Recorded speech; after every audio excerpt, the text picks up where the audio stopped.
You're listening to WZYE 95.9 FM. You are listening to WZYE 95.9 FM. The most influential name in Caribbean radio in the tri-state area. Broadcasting from East Orange, New Jersey. The most influential name in Caribbean radio. WZYE 95.9 FM.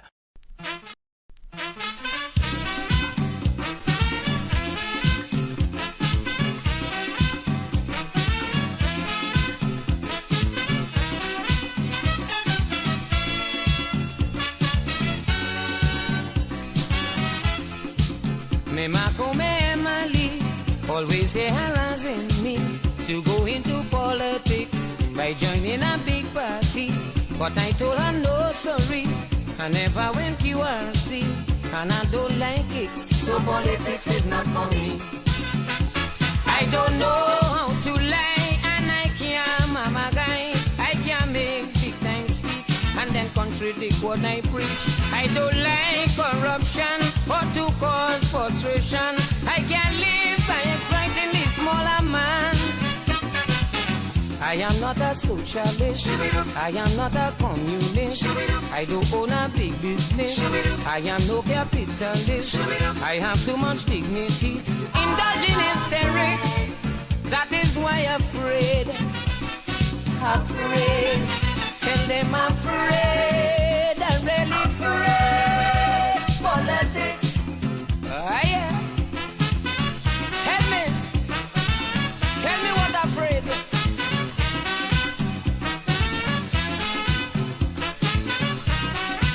Yeah.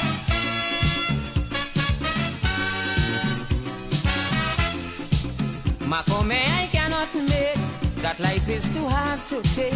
My heart is simply too soft, and I cannot be a fake. You need someone big and bad. You need someone mean and hard. You need someone rough for politics in Trinidad. I don't know how to grab, how to give people sharp, how to juggle the facts, how to kill poor people with tanks. I can't watch the unfed, destitutes without bed, and pretend I have greater problems ahead. I am not an atheist. I am not an anarchist. I am not a royalist. I am no colonialist. I have too much common sense to wallow in rhetorics. That is why I'm afraid. Afraid. Afraid. I'm really afraid. Politics. Ah, yeah.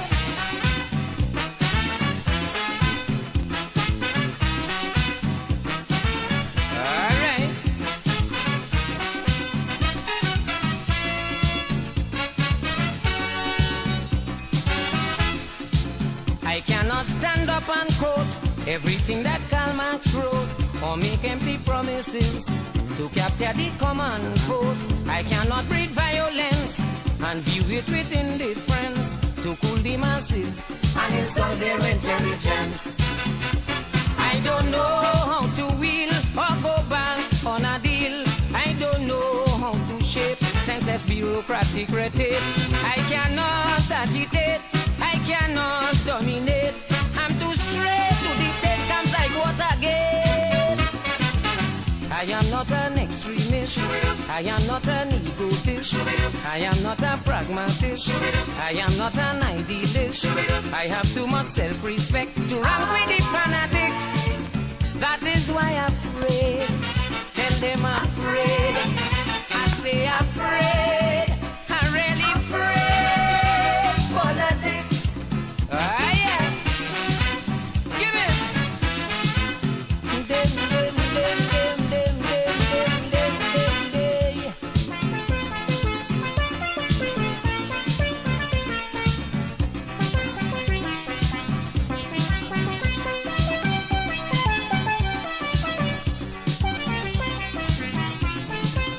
I am not a socialist. I am not a communist. I don't own a big business.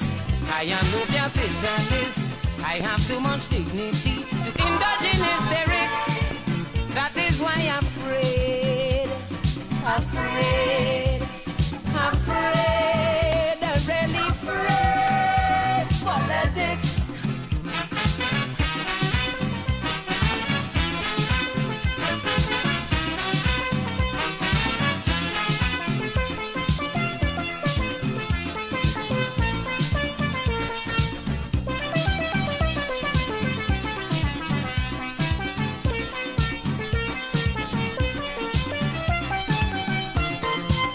I am not an atheist.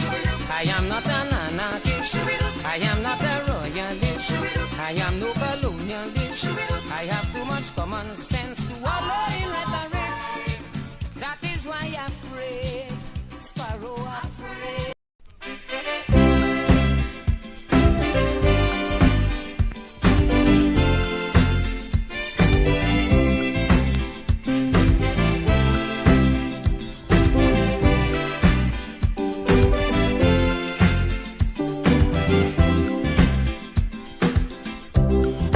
Strive to be happy, relentless search for luxury, in search of peace and happiness. The human mind wouldn't rest. A constant nag within we soul, demanding respect from the world. We get the urge in different form, but luxury is the norm. Money is very essential, but can't buy peace of mind at all. We still like dogs without a bone, if we have the money alone. Because appreciation plays on the human mind. Everyone needs some for happiness all the time. Because importance, if we are drive to live, everyone's on the hunt. Every man ought to give generously.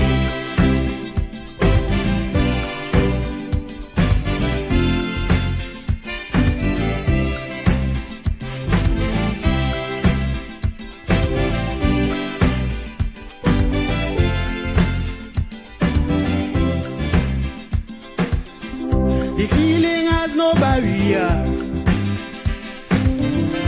Race and class doesn't matter.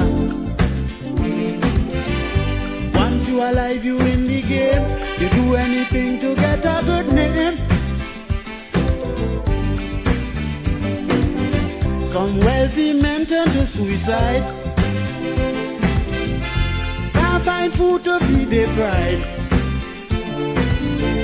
The aged and crippled in the ring, fight to be like a king. Children become delinquent for lack of love from their parents. That's why appreciation is most important to man.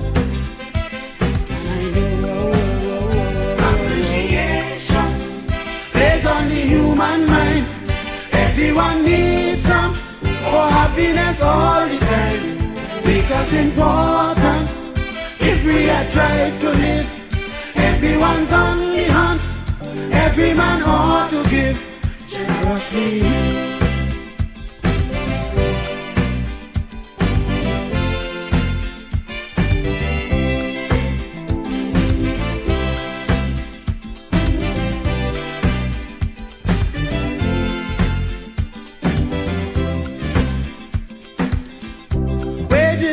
Solution to bad industrial relations. Employees will gladly draw their pay and do the job half the way. When workman feeling unwanted, the working spirit is daunted. He comes on the job and fool around. Production going down. Just make him feel significant. You get him do anything you want.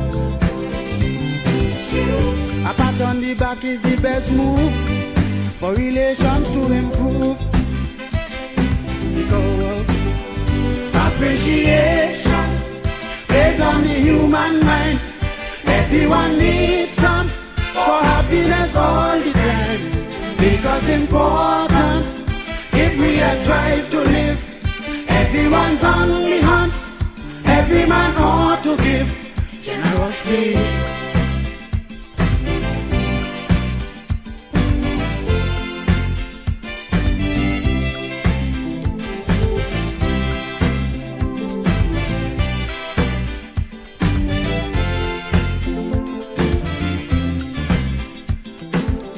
Our deepest craving is common. All we need is attention to put us in the happy zone, regardless of what we own. Life is lonely without it. Each one should give a little bit. What you want your neighbors do, then life on earth will be true. Take a tip from the scripture. Appreciate one another. Share your love and make the mold for total peace in the world. Appreciation based on the human mind. Everyone needs some for happiness all the time. Because important if we are trying to live. Everyone's on the hunt. Every man ought to give generously. Yeah.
that she needs me, I will work hard. You abuse her when things was nice.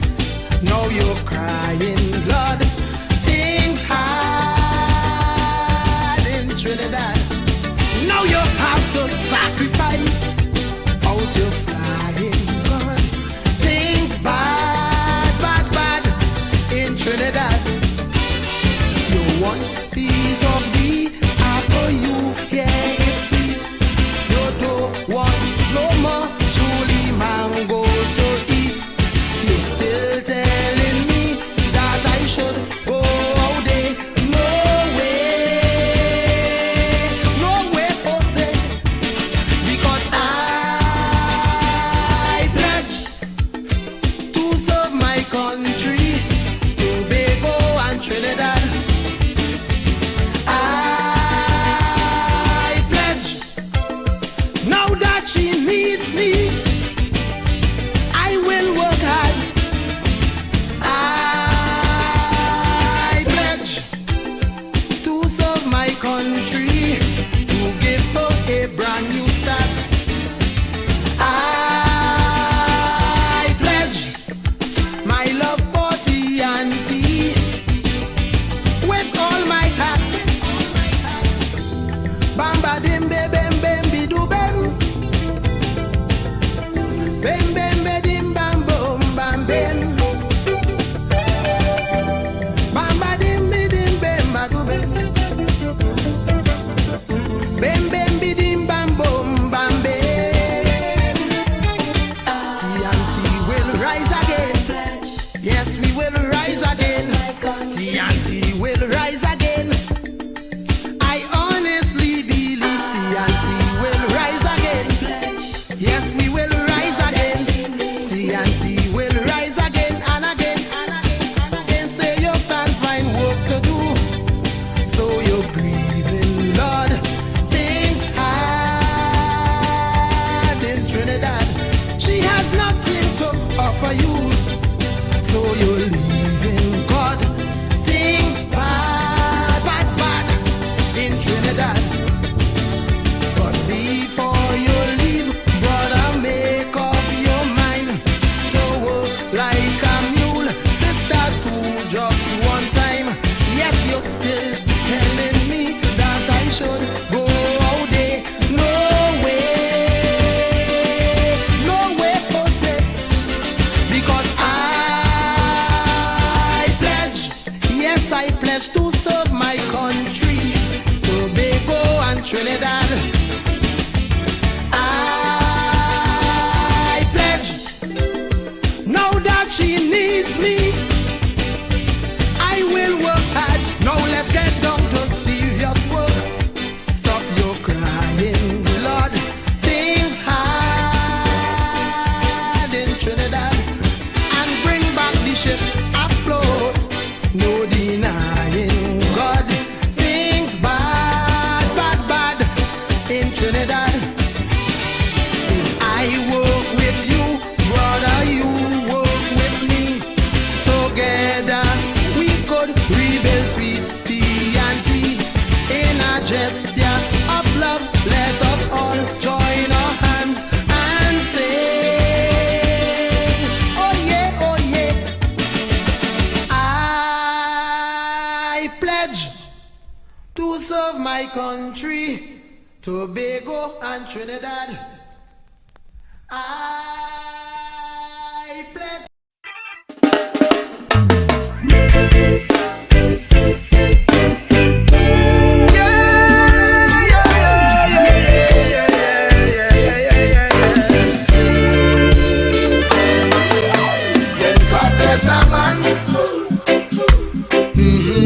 Nothing must stop you, yes. When God bless a man, Satan may attack you, yes. When God bless a man, he's gonna back you, yes. When God bless a man, that man must stand, he must stand AI. Who God bless, none can curse. His divine favor man can reverse.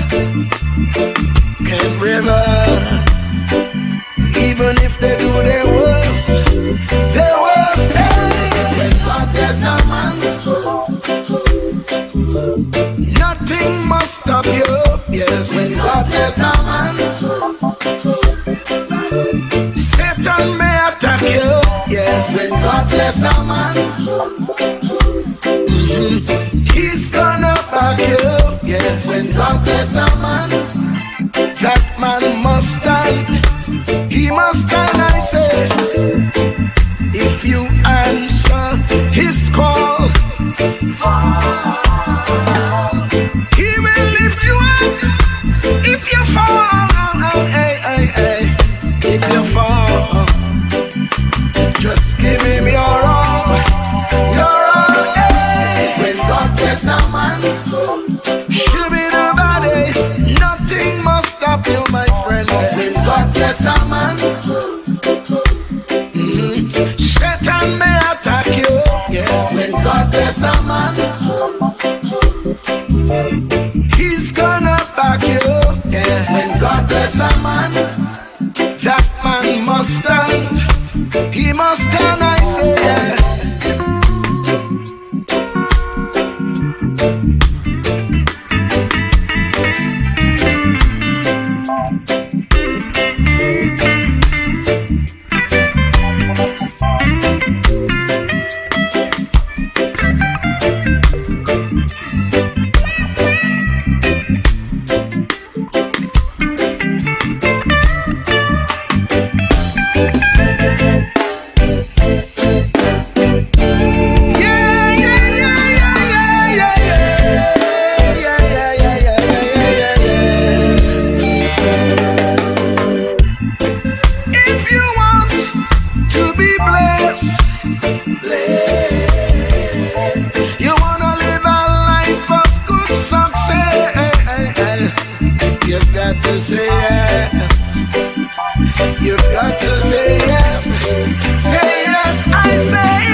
When you're really looking for healing, who know how to flow when your soul needs some restoring?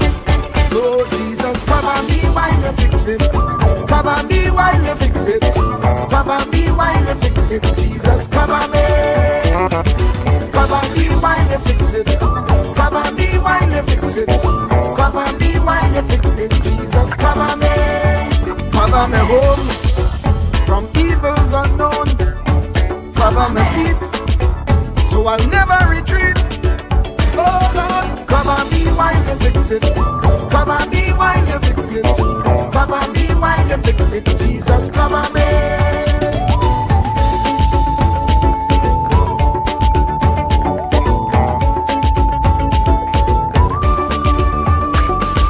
Cover my brother, cover my sister, them who under pressure.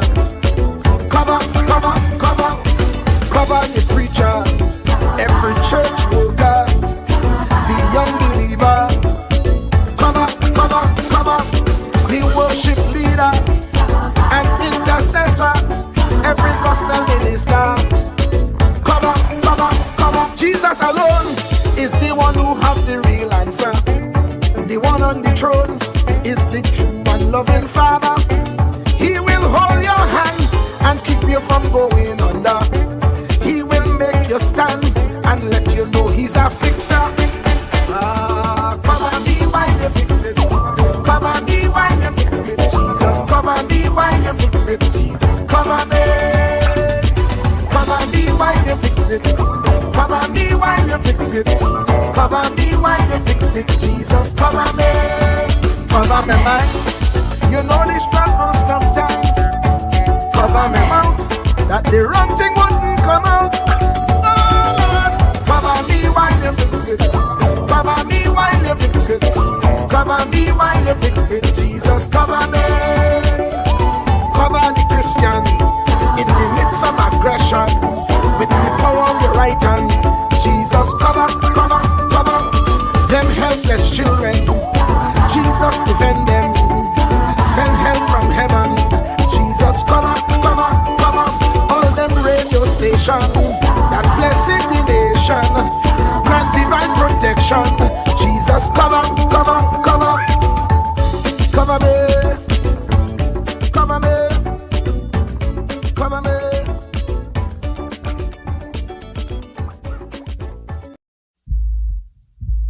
Truer words were never spoken. The less you associate with some people, the more your life will improve.